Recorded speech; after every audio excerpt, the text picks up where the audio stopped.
In this video, I'm only gonna stop once I achieve Barrows gloves. And that means it's another video of me completing quests and well, some other interesting surprises as well. First thing I'm doing is gonna complete the Watchtower quest because it gives you 15k magic XP. I want to keep gaining combat levels, so I went ahead and completed Dragon Slayer as well as the Holy Grail. At this point on the account, I don't have many teleports, so I'm taking some time to make Rings of Dueling and Games necklaces as well as dig site pendants. And while I was crafting all of my gems that I got from the Wintertodt grind, I got 1,000 total level finally. Okay, so back to questing, and I did this one quest which I can't be bothered to pronounce. Love free. After that, I did the feud where I had to collect 4 buckets of camel dung for some reason. Completed Garden of Tranquility as well as Edgar's Ruse. I was trying to do Myram's Big Adventure after that, but the final boss seemed so difficult. Like, I don't know if I was doing something wrong, but it just seemed super difficult. But I ended up having just enough food left, no food in the inventory, and just 2 doses of prayer potion. But I did end up completing the quest, which unlocks this disease-free patch, and I have almost level 40 herb lore already. So I'm doing Monkey Madness, and I cannot imagine life without a quest helper. When I made my first account, I just paid the 200k because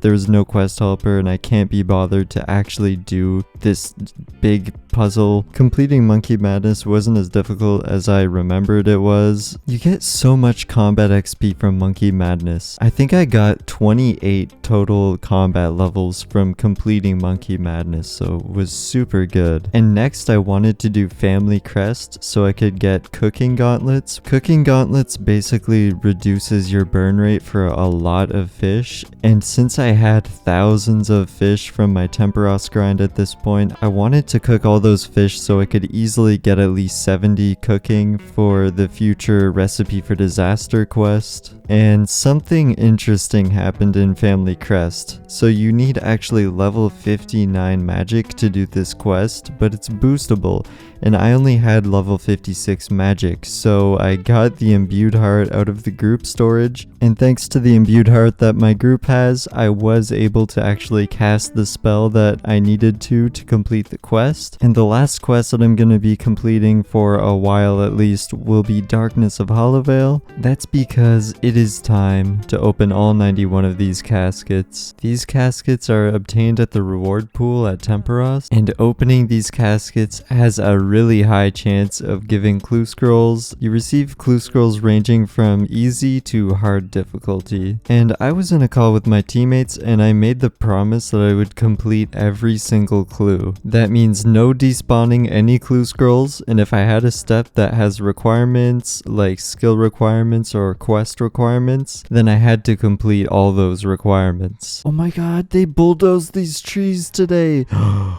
Look at the deforestation in this area. Okay, ranger boots. Thank you. And a hard clue. Fossil Island. Okay, I like that one a little more. You're gonna leave the 60 water runes on the ground, brother? So for this next step, I had to fight a Ceradoman wizard, and my teammates were saying to me like, no, this is a bad idea, like you need to take a full inventory of better food. Basically, they're saying that I was underprepared for the fight, and I definitely was, but for some reason at the time, I was convinced that I could do it. I guess at the time, I was thinking to myself like, oh, it's no problem. On my main account, I just Dragon Dagger spec them, and then, you know, you just hit them a few times and they die before it's a problem, really. But I severely underestimated the fight, and it was hilarious. Oh, now he's gonna get poisoned. Yep, it's no problem. It's all good. Congrats on the strength level. I should switch to accurate immediately. You're right, I'm getting fucked up right now. Holy. Better eat. You can hit 12s. Oh my god. Here you go. Oh. Come on, come on, come on. There's spectators. The wizard's gonna win. So I decided that clearly I should listen to their advice and prepare more for this fight. Doug was actually kind enough to give me a full set of gold trimmed blue D-hide. This should be really useful for the fight since it gives good magic defense, and this Saradomin wizard mostly damages me with magic. If you lose the fight this time to the wizard, it was nice knowing you. I'm kicked from the group then, not just the house, the whole group. Yeah. There's a lot riding on this fight here. I have to make sure I perform then. I think you're underestimating the fight again. Your magic level is so low. You should get super attack and super strength out. No, what I should do is Doug should give me his imbued heart real quick. Trying to activate Okay. the whole fucking spell book against this wizard. I'm pulling out everything for this one. There's a lot riding on this, so this is going much smoother. Although I'm speaking does too help. soon. Holy, that's a 20. To the dome. Certainly is. Oh, I can't get any DPS in. No. I killed I told you, you're underestimating the fight again. me. Fuck. Well, welcome to the group, Zamorakian Wizard. We're glad to have you. Yeah, I'll just see myself out. Okay. Get extra prepared. Let's fucking This guy's gonna do see you in this. view heart for this. Please. Actually, didn't need the defense. Come on. It just Oh. hit him. Anytime you go below 30, eat, because he can combo you. Type sit. First hard clue of the account, we get an enchanted hat, which actually, that's not too bad in my opinion. Opening these caskets is actually giving pretty decent loots, like a lot of jewelry and a lot of gems, and decent amount of alchables. But I think my favorite part about these caskets is how many clues you get. There's a medium clue scroll, okay.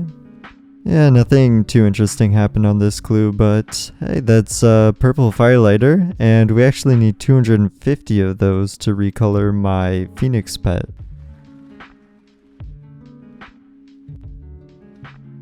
Okay, another medium.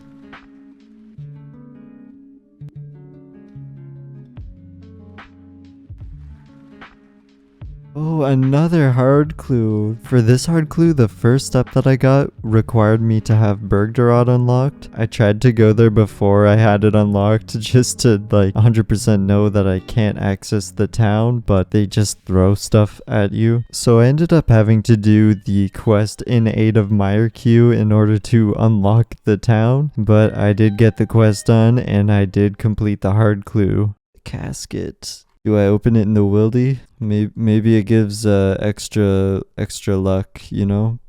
Let's see. No. For the last 14 caskets, are we gonna be getting any more mediums?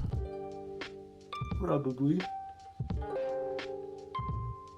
There's another hard? So for the next clue step, I had a couple item requirements, but luckily Doug had both of them, so that wasn't a problem. The real problem was that one of those items is a crow's ear, and to equip a crow's ear, you actually need to have level 60 prayer, and I'm only level 46 prayer, so that's a lot of XP and a lot of time to grind out those bones. But luckily Doug was so nice and just came in clutch and gave me all the bones that I needed to get to level 60 prayer. So I spent a while at the chaos altar, and surprisingly I didn't die a single time. Anyways, after doing that step requiring the crow's ear, I got a pretty difficult step where you need to complete the quest A Kingdom Divided, which has a lot of requirements and would take hours to complete. And like, I just wanted to open these caskets right now. So I decided that since you can't technically hold more than one of any type of clue, I decided to drop my hard clue and then continued opening. So if I happen happened to get a second hard clue, I would still have a chance of completing both hard clues. So yeah, I ended up having to juggle the clues in order to complete the other one, and it was pretty stressful when I had a step to do in the wilderness. But yeah, I did end up completing that hard clue, and I even got back in time to pick up the original hard clue. And honestly, I was pretty happy with this clue scroll because it had a decent amount of alchables. After that, I ended up alching all of the rune items I got from the caskets, and I got 612k just from those alchs. The next most important thing that I felt like I had to get out of the way was the underground pass. This is probably one of the most infamously annoying quests. We'll never understand why you have to kill a unicorn in this quest, but it's pretty violent by RuneScape standards. And like, yeah, it definitely is annoying, but it isn't very difficult in my opinion if you have a decent agility. After that, I had to get my smithing up to level 50. It's a requirement for the Legends quest, which you need to start for Recipe for Disaster. Later on, I spent a while blackjacking bandits. This is probably one of my most hated skill training methods because I just prefer to AFK everything.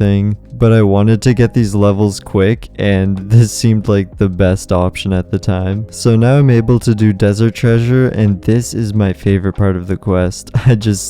I don't know, I think it's so cool, the snow areas. It took quite a while just trying to run my way down to the bottom of the pyramid in the quest. After a few attempts, I finally made it in the final room, and I got the quest completion, which was the final quest at the time that I needed to do in order to actually complete the final boss part of the Recipe for Disaster. To be honest, most of the bosses were pretty straightforward if you just brought the right equipment or the right spell and so on. Personally, the hardest bosses to me were Caramel and the one Dagonoth boss. And for the final boss, I read that you should try to keep your distance, so I ended up bringing the runes for snares, which pretty much binds the target for 10 seconds so they can't move, and I just ran around the room and damaged him.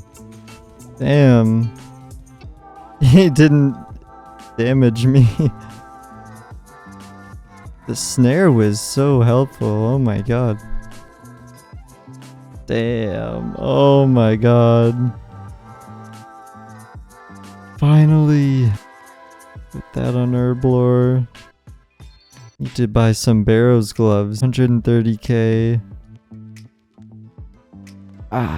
Oh my god. And I didn't stop with the upgrades there because I did Fremenic Isles, which gives you the Helm of Nadesnot. It's just an all-around great helmet. It's me from the future after editing the video, and I have in my inventory all the major upgrades that I got up to this point. So of course the most important one is the Barrows gloves. They're just so strong.